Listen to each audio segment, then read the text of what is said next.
My name is Davis Wardwell. I'm 18 My name years is old. Lisa My name is Hannon. Noah Blunt. I'm the student pastor here Trio at Westside. Glenn. I'm actually Charlie's cousin. David Thomas, here with Charlie. Austin Gregory. Thank you for having My me. name is Donovan My name is Jones. Micah Aver. I'm a student at Lounge High All School. right. Well, Mr. Charlie, you're going to lead us out here tonight on your Young Minds podcast.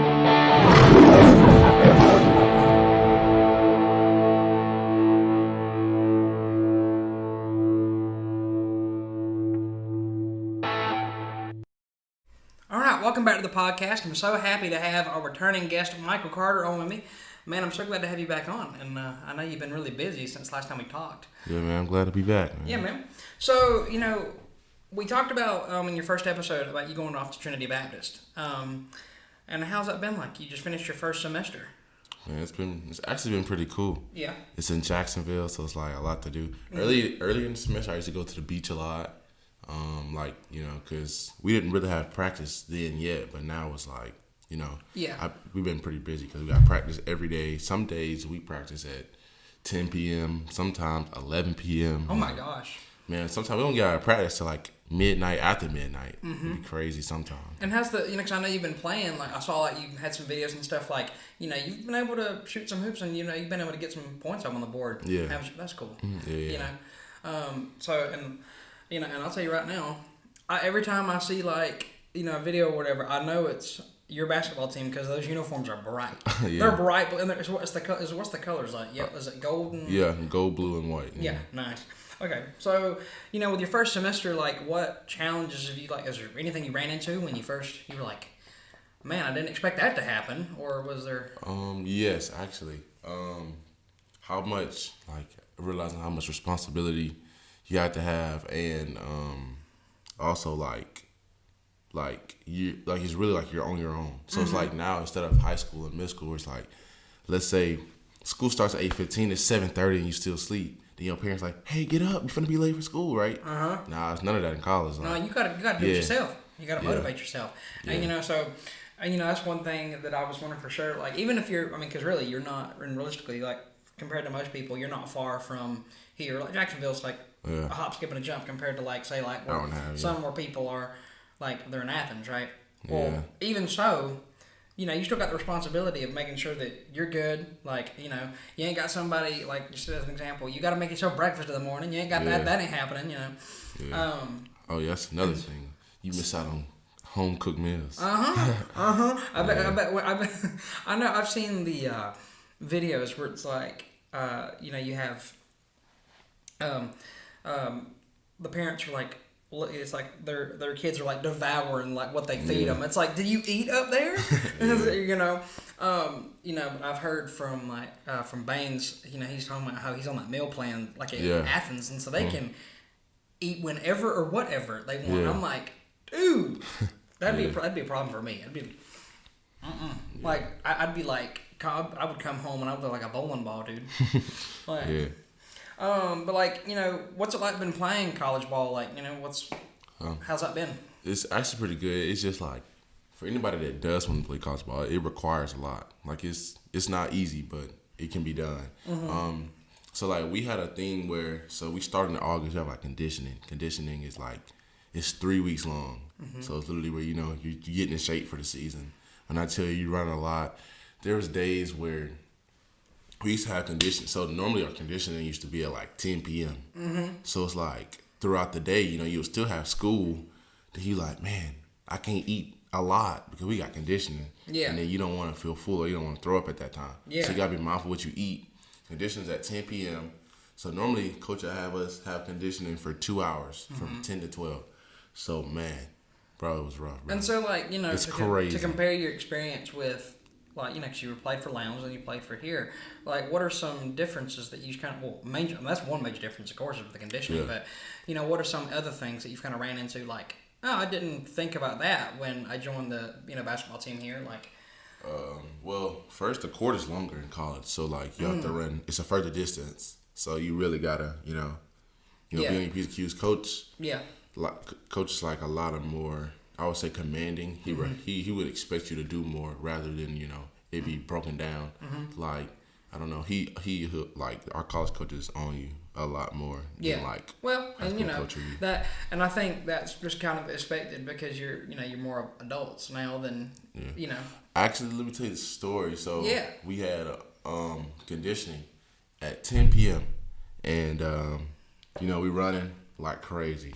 You'd think we a track team or something. Yeah. Everybody tired. So we have this one guy who was like struggling a bit, like that was on the team. Yeah. And so like everybody running, and like I don't know. It's just like I don't know if he wasn't just giving his full effort. Right. And coach was kind of getting upset about it. So coach is like, I'm gonna give him one more chance. Ooh. Okay. So he like made us run again, and the guy did not. He still didn't give his full effort. Right. So coach said, okay. He said, so already this is 12:30 at midnight, 12:30. Dang. And coach says, okay, he don't want to give his full effort. Everybody meet me here outside the gym, 3 a.m. Wow. We had a 3 a.m. mile. So it was, and like our school, we have a big campus. So we had to run around the whole campus, and we had to make it in like, I think it was like 6 minutes. Dude. And so. And what happened if you didn't make it in that 6 minutes? He was like, okay, he said, we're going to keep going until everybody makes it. So everybody went through the first time. Everybody clapping like, hey, we made it. Because, we still got 8 a.m. classes. So we like, man, we need to get back to sleep. Man, come back. We like, where is he at? Like, the guy that was struggling. So we like, where is he at? He was nowhere to be found. So we come back, and, like, he just takes forever to come back around the school. So we're like, oh, my goodness. So coach said, hey, we got it again. Mess up, we have to run it again. Same thing happened. Everybody come down. Nowhere to be found. He come back. He didn't make the time. We got to run it again. Wow. So we're like, oh my gosh, like, we got to get back to sleep. We got an 8 a.m. class. No, you got to start putting that dude on your back. Like, get him across. Yeah. So I remember the third time, and he didn't make it. And then everybody was just like, oh my gosh. Like, and then people, like, just start getting into it.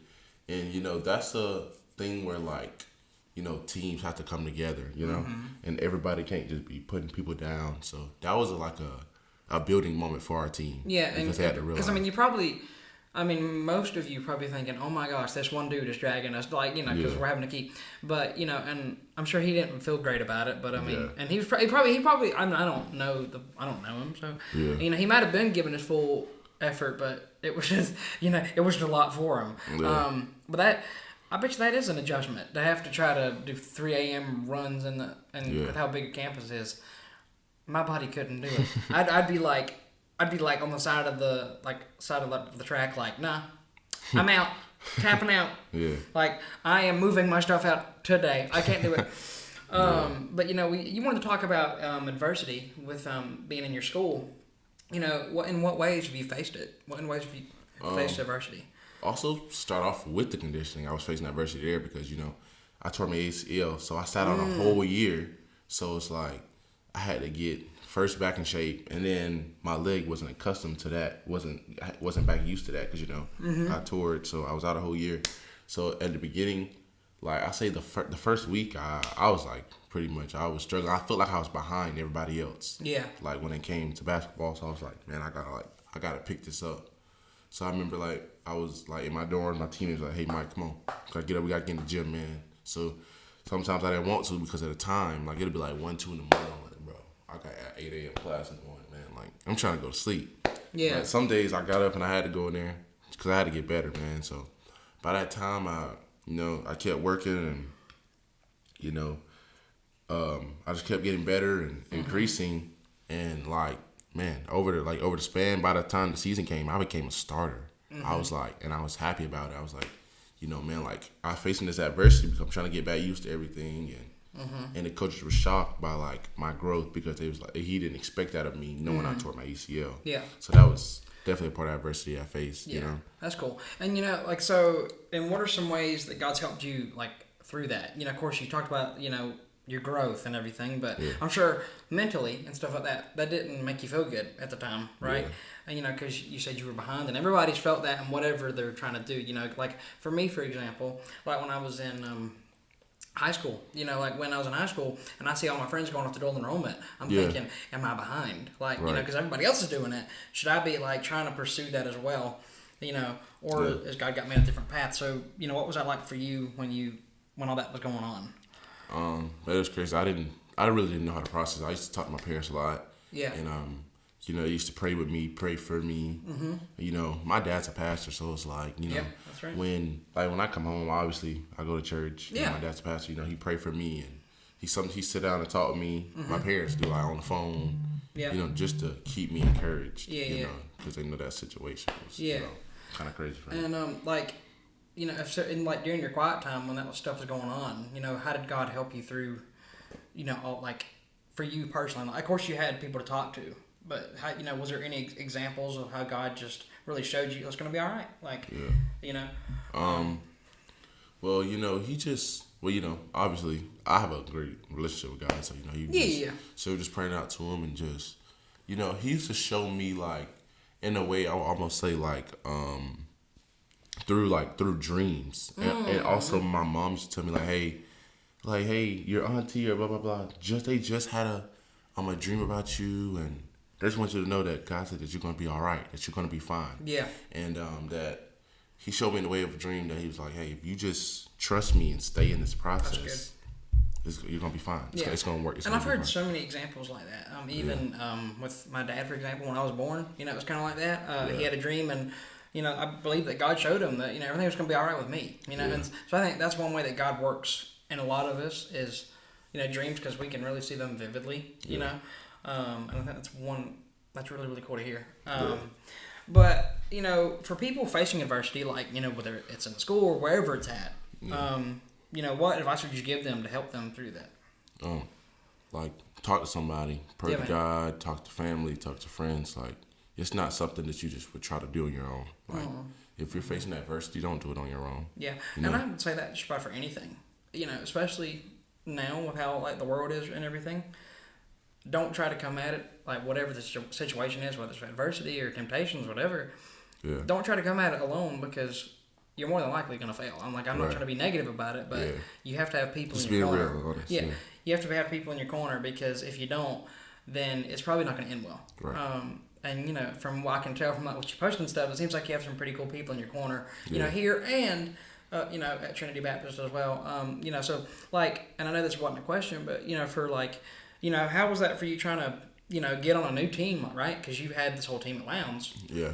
And how was that, like, you know, jumping, you know, because, I mean, of course, you're kind of loyal to Lowndes, right? And then you have to come over to college and get to know all these new people. How was that like? Yeah, first, like, I miss all my teammates at Lowndes, man. Like, I had a real strong connection with them. Yeah. And that was the thing when I moved to Trinity, like, you know, I would have to build a new connection with them. Right. So there was one guy I know because, well, actually, it was a couple guys from Trinity that I already knew because one, his name is Diego. He played here at Lowndes. He graduated in 2022, so he was here. He was at Lowndes till sophomore year. Then he transferred because, you know, his family's military. Yeah. So him, and my cousin plays at Trinity. Cool. Yeah, Okay. he's from Valdosta. And there's about like 3-4 guys at Trinity is actually from Valdosta. So they kind of like, you know, talk to me, help me around. That's good. You know, so they already have that connection with them because they're from here. Yeah. You know. And like, I know that, you know, because I've, you know, talked to a few friends and everything, and they were talking about how it's so difficult to, that's one of the big things. It's like, not even like missing your family per se, because you can just talk to them and everything, but finding new friends and everything to, you know, be with and, you know, talk with, because, of course, you're still friends with the people that you were friends with, but you're not going to see them as much because they're off doing their thing and you're off doing yours. You know, so that was one of the big, and even, you know what's weird, so even with me not in college right now, I still feel the same thing, you know, just in different ways. Like, say, I'm moving to ministries, because I just moved ministries with even going from the youth to the college ministry. You know, trying to figure out who's going to be my people that I can talk to or whatever in that ministry. So I 100% get what you're saying. Like, that's a good thing you found some people that were from here, but also I'm sure you've met people from. I met plenty of other people. Like, Yeah. one of my best friends, his name is Coleman. You know, I don't know if you see him, but he's one of the guys I post all the time. Yeah. He's my best friend down there. He's a freshman. He's from, so like he lived in the Macon area. You know, Macon. Yeah. but like he's originally from South Carolina. Okay. So yeah. So And so I'm sure that he's got some stories to tell. Like, Yeah. you know, and that's one thing about college his, that I've heard like, that's cool. yeah, like one time, like it might be a case where like if he comes down, man, I would love for you to meet him. I would also love for him to be a part of it because like you'll be interested with his story because he's playing college basketball and he was born deaf. So he was born deaf. So he has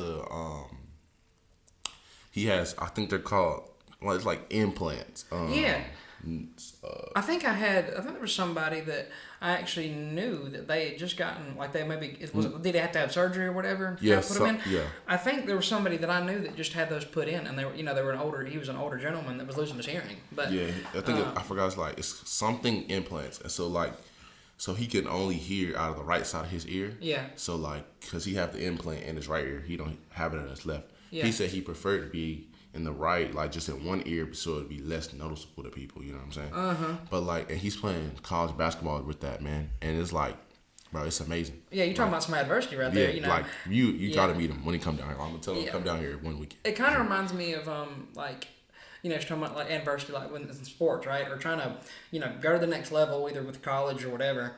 It kind of reminds me of Carson Page's story a little bit, you know, because they didn't know he was trying his hardest to get into, you know, Georgia Tech or wherever. But of course, you know, one of the things that they were worried about was his height, you know, and of course, like, because if you believe it or not, me and him are not that much like short, you know, height. There's not much of a height difference. He's a little bit taller than me, but it's, you know, you never think about that stuff until it's brought up. Like, there's no way, you know, he's a great player. What do you mean? Yeah. But I'm just happy that, you know, places like Georgia Tech or Trinity Baptist took a chance on all of you guys and, you know, saw the potential in what you guys could do. Because, I mean, even though I wasn't able to, you know, physically go watch you guys play, I saw the highlights and stuff. And you guys are awesome. Like, come on. Like, you know. You know, I would love to interview your friend. That'd be cool. Yeah, for sure. But man, that's all the questions I have. But is there anything that you want to say or anything, or words of encouragement, or anything you want to say or anything before we get out of here? Like just for people, just like going through adversity, just trust the process. Like everything will be fine. Yes, like, sir. It's not really your time; it's God's time, of course. That's good. Everything happened for a reason. You know, I mean, that's pretty much it, man. I'm glad to be back. Yeah, man. You know what I'm saying? For my second time being on this podcast. Hey, and you never know. It might be, you know, 3, 4, 5 more times. You never know. If you got something to say, I'll bring you back on. For sure, man. I appreciate you coming back, and can't wait to see what God does with it. With another episode of the Young Minds Podcast coming to a close, I just want to remind you that you are never alone and faith is action. So let's get out there.